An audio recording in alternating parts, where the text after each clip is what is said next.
ಬೆಂಗಳೂರಿನಲ್ಲಿ ಬೆಳ್ಳಂಬೆಳಗ್ಗೆ ಜೆಸಿಬಿಗಳ ಘರ್ಜನೆ. ಡಾಕ್ಟರ್ ಶಿವರಾಮ ಕಾರಂತ ಬಡಾವಣೆಯಲ್ಲಿ ತೆರವು ಕಾರ್ಯವನ್ನ ಮಾಡಲಾಗ್ತಾ ಇತ್ತು. ಬಿಡಿಎಯಿಂದ ಒತ್ತುವರಿಯಾಗಿದ್ದಂತ ಸ್ಥಳವನ್ನ ತೆರವು ಮಾಡಲಾಗ್ತಾ ಇತ್ತು.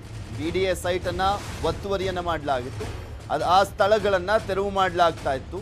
ಕೆಂಪಾಪುರ, ಸೋಮಶೆಟ್ಟಿಹಳ್ಳಿ, ಲಕ್ಷ್ಮೀಪುರ, ಗಾಣಿಗರಹಳ್ಳಿಯಲ್ಲಿ ತೆರವು ಕಾರ್ಯಾಚರಣೆಯನ್ನ ಮಾಡಲಾಗ್ತಾ ಇತ್ತು. ಬೆಂಗಳೂರು ಉತ್ತರ ತಾಲೂಕಿನ ಗ್ರಾಮಗಳು ಇವು.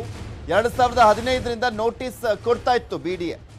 ಆದರೂ ಕೂಡ ಒತ್ತುವರಿ ಜಾಗಗಳಲ್ಲಿ ತೆರವನ್ನ ಮಾಡಿರಲಿಲ್ಲ ಸ್ಥಳೀಯರು. ಇಂದು ಬೆಳಗ್ಗೆಯಿಂದ ಬಿಡಿಎ ತೆರವು ಕಾರ್ಯಾಚರಣೆಯನ್ನ ಮಾಡ್ತಾ ಇದೆ. ಅಲ್ಲಿ ಸೋಲದೇವನಹಳ್ಳಿ ಪೊಲೀಸರಿಂದ ಬಿಗಿ ಬಂದೋಬಸ್ತನ್ನ ಕೂಡ ಮಾಡಲಾಗಿದೆ. ಗಲಾಟೆ ಆಗೇ ಆಗತ್ತೆ ಅನ್ನುವ ಕಾರಣಕ್ಕೋಸ್ಕರ ಪರಿಹಾರ ಕೊಡದೆ ತೆರವು ಕಾರ್ಯಾಚರಣೆ ಅಂತ ಆರೋಪವನ್ನು ಕೂಡ ಮಾಡಲಾಗ್ತಾ ಇದೆ. ಅಲ್ಲಿದ್ದಂಥವರು ಈ ಒಂದು ಆರೋಪವನ್ನು ಮಾಡ್ತಾ ಇದ್ದಾರೆ. ತೆರವಿಗೆ ಅಡ್ಡಿಪಡಿಸಿದ್ರು ಶಾಸಕ ಮಂಜುನಾಥ್, ದಾಸರಹಳ್ಳಿ ಶಾಸಕ ಮಂಜುನಾಥ್ ಅವರು ಅಡ್ಡಿಪಡಿಸಿದ್ರು.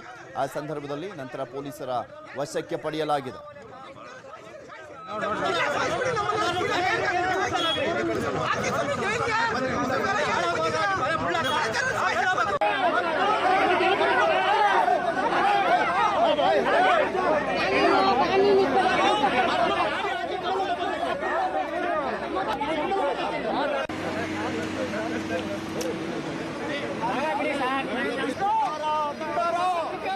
ನಿಮಗೆ ತೋರಿಸ್ತಾ ಇದೀವಿ ದೃಶ್ಯಾವಳಿಗಳಲ್ಲಿ, ನೀವು ಕೂಡ ಗಮನಿಸ್ತಾ ಇದ್ದೀರಾ. ಬಿಡಿಎ ಅಧಿಕಾರಿಗಳು ಅಲ್ಲಿ ತೆರವು ಕಾರ್ಯಾಚರಣೆಯನ್ನ ನಡೆಸ್ತಾ ಇದ್ರು. ಪೊಲೀಸರ ಬಿಗಿ ಬಂದೋಬಸ್ತನ್ನ ಕೂಡ ಮಾಡಲಾಗಿತ್ತು. ಈ ಸಂದರ್ಭದಲ್ಲಿ ದಾಸರಹಳ್ಳಿ ಕ್ಷೇತ್ರದ ಶಾಸಕ ಮಂಜುನಾಥ್ ಅವರು ಬಂದಿದ್ರು. ಯಾವ ಕಾರಣಕ್ಕೋಸ್ಕರ ತೆರವು ಮಾಡ್ತಾ ಇದ್ದೀರಾ ಅಂತೆಲ್ಲ ಪ್ರಶ್ನೆಯನ್ನ ಮಾಡ್ತಾ ಇದ್ರು. ಹಾಗೆ ಅಲ್ಲಿದ್ದಂಥ ಸ್ಥಳೀಯರು ನಮಗೆ ಯಾವುದೇ ರೀತಿಯಾದಂಥ ಪರಿಹಾರ ಸಿಕ್ಕಿಲ್ಲ, ಏಕಾಏಕಿ ಈಗ ಈ ರೀತಿಯಾಗಿ ತೆರವನ್ನ ಮಾಡ್ತಾ ಇದ್ದಾರೆ ಅಂತೆಲ್ಲ ಹೇಳಿದಂಥ ಸಂದರ್ಭದಲ್ಲಿ ಶಾಸಕರು ಕೂಡ ಮಾತಿನ ಚಕಮಕಿ ಅಲ್ಲಿ ಶುರುವಾಯಿತು.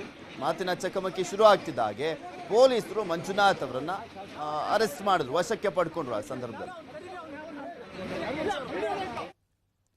ಮತ್ತಷ್ಟು ಸುದ್ದಿಯನ್ನು ನಿಮ್ಮ ಮುಂದೆ ಇಡ್ತಾ ಹೋಗ್ತೀವಿ.